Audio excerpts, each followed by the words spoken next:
set the YouTube playback quality to the highest possible right now. Okay, let's have a look at some pictures. First picture I want to show you is this macro mode that the Pixel 7 Pro's got using the ultra-wide lens. And you can see the Samsung S22 got to go really far out before you reach the same level of focus. This is the ultra-wide lens, standard lens. I think it was about 10 times zoom this and then all the way into that window frame. And what I really want to show you is the Pixel 7 Pro's selfie camera. You can also see that later in the video. Also in this picture, what is really in focus here on the selfie camera? Nothing. Okay, so now we're in video mode on both of the phones, and what I want to show you is the different, the ultra wide, the normal lens, and how far you can zoom in video mode on both of these two phones. And what I want to show you right now is when I go into the ultra wide lens on both of these phones, I already visually on the screen see a lot of noise on the Google Pixel 7 Pro. There's not as much, well, I can't really see any on the Samsung. It just may be a bit more picturesque. Then let's go to 1x zoom. This is just the main lens, of course, and how we look at these different things. But then let's go to 3x zoom. This is a standard choice on the Samsung. And we'll just try and make that exact same 3x zoom there on the Google Pixel 7 Pro. And then let's try and go all the way in on the Samsung, and that means 12x zoom on the Samsung. And then the picture looks like this. And of course the Pixel can't go even further, but let's just try and match that 12x zoom. How do you think that Sony logo looks on both of these phones right now? And then we can actually, of course, go even further in, all the way up to 20x zoom on the Pixel, and then it looks like this.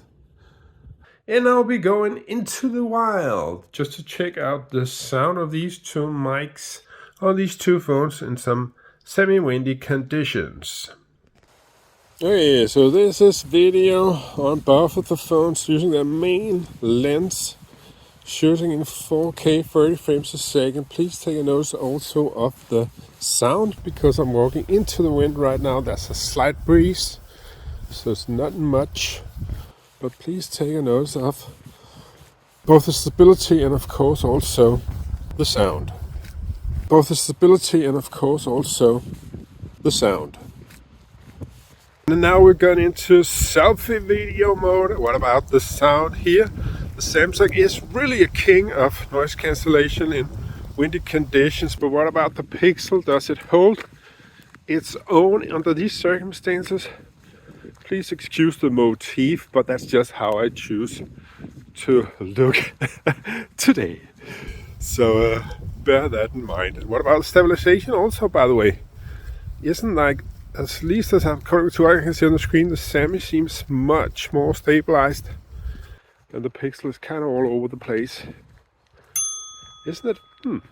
Okay, so this is selfie video camera at night time. I've only got quite sparse light indoors here. I got that lamp as well as I got that lamp over there.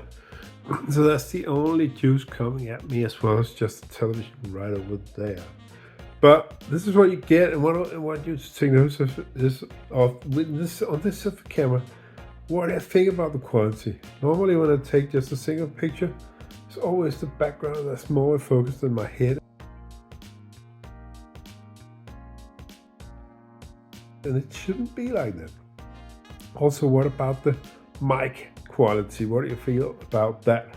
And this is the same shot on the Samsung S22. Let's just take off our glasses so it's completely the same.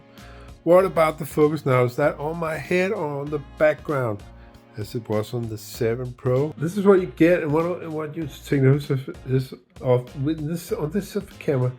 What do you think about the quality? As well, what do you think about the audio quality? They were shooting in 4K and on both the phones, by the way.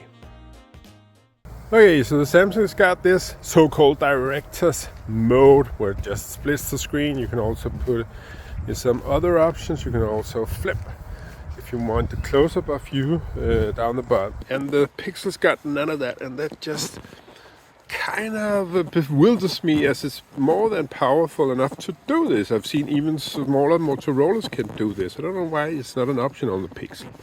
Instead, the Pixel's got this filmic mode where you can see the motif in the front. My hand and my phone is in focus, and everything else is blurred out. Also, it's got, of course, the lens. It's got this picture in a bubble, and that's where you can actually make a complete picture if you just turn your phone all angles up and down and away and around, and then you get like a very cute picture as if you were completely enveloped in this scenario yourself. And then it's got panorama. It's got filming mode, as I said, video, time lapse, slow motion. Then it's got standard camera. And it's got portrait, movement, long exposure action, panorama, and then it's got, of course, nighttime photography if you want to shoot some stars at night.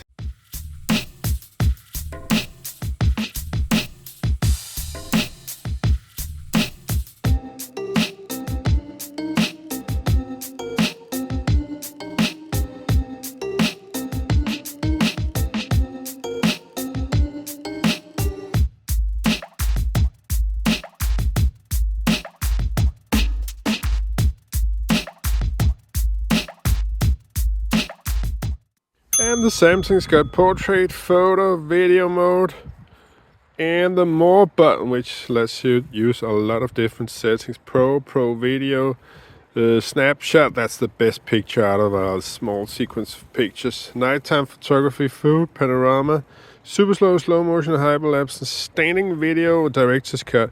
The standing video is exactly the same as the filmic video you just saw on the Pixel, and as you know from the iPhones.